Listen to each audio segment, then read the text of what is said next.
जैसे कि राजगढ़ से हूँ ममता। मेरे गले में गांठ हो गई थी, यहाँ पे दिख भी रही थी। शनिवार को हुई थी। मैंने पास्टर जी के पास यहाँ आने के बाद संडे को प्रार्थना करवाई थी। उसी के बाद से चालू थी प्रार्थना। मैंने सोमवार को मैंने डॉक्टर को दिखाया था। उन्होंने बोला कि थायराइड की लग रही है, इसकी दवाई दे देता हूँ 5 दिन की, आप है ना जो दिखा देना SMS। मैंने वो दवाई भी ली थी लेकिन उससे कुछ नहीं हुआ। फिर मैं SMS गई भी थी और वहाँ पे गई तो वहाँ पे दवाई तो दी नहीं लेकिन जांचें लिख दी। फिर उन्होंने बोला था कि ऑपरेशन करना पड़ेगा। पहले बार गई थी तभी। फिर वहाँ से गई, फिर वो जांचें हुई तो जांचें भी पूरी नहीं हुई थी। जब भी जाती जांचें की कभी तो 5 दिन बाद बताती, कभी 2 दिन बैठे दे देते, पूरी नहीं होती थी। 1-2 कराती थी, फिर आ जाती, फिर दिखाती थी। फिर बोलते थे डॉक्टर की इसको ऑपरेशन नहीं करना पड़ेगा। फिर मैंने उनको बोला कि मेरी बच्ची छोटी है कि मैं ऑपरेशन ऐसे ठीक हो जाए तो ठीक। अरे तू पहले खुद को तो बचा ले, बाद में बचा लेना बच्चों को। तो पता नहीं कैंसर भी हो सकता है, गांठ ऐसी है कि कैंसर हो जाएगी आगे चलके।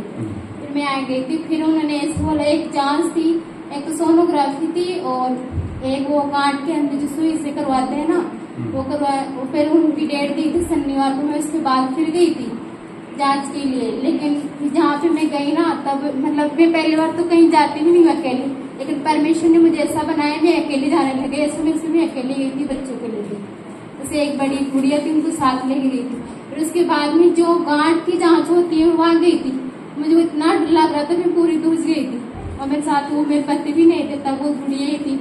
फिर वो ऐसे बोल रहे थे साथ वाले कोई है ना साथ में लेके आओ।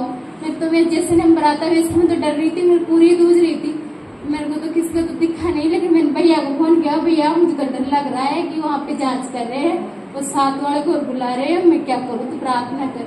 फिर मैंने भैया ने ऐसा बोला कि तुझे प्रार्थना की जरूरत नहीं है, तू परमेश्वर को याद करे जा। फिर मैं वहाँ पे परमेश्वर को याद करी थी। जैसे मेरा नंबर आया ना वहाँ पे गई तो वो जो जांच करते ना वैसे बोले तेरी गांठ ही नहीं है तो किसकी जांच करे तेरी। फिर मैं वहाँ से आई।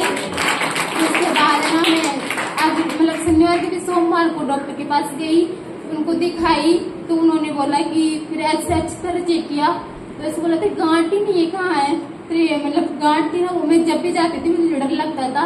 मेरे मतलब पति ऐसे बोलते तू घबरा मत, तू जा तू परमेश्वर ठीक कर दे। ऐसे बोलते थे कि डॉक्टर तेरे को ऑपरेशन होगा। फिर उनके आके बोलते वैसे बोलते तू टेंशन मत कर, तू परमेश्वर छोड़ दे सब चीजें। फिर उनको जाके लास्ट में सोमवार को गई थी सब चीजें जांचें लेके, पूरी जांचें दवाई भी नहीं दी थी उन्होंने ऐसी कोई कि मेरी दवाई से ठीक हो। देखा तो उन्होंने ऐसे दबाया भी मेरे गले की यहाँ पे गांठ थी मोटी सारी, लेकिन वो गांठ को जैसे फूक लंगड़ाया, मतलब कैसे भी किया जांचे लेकिन उसमें कुछ भी नहीं है। वैसे बोला डॉक्टर खुद ही है ना तेरी गांठ ही गायब होगी, कैसे होगी तेरी गांठ गायब।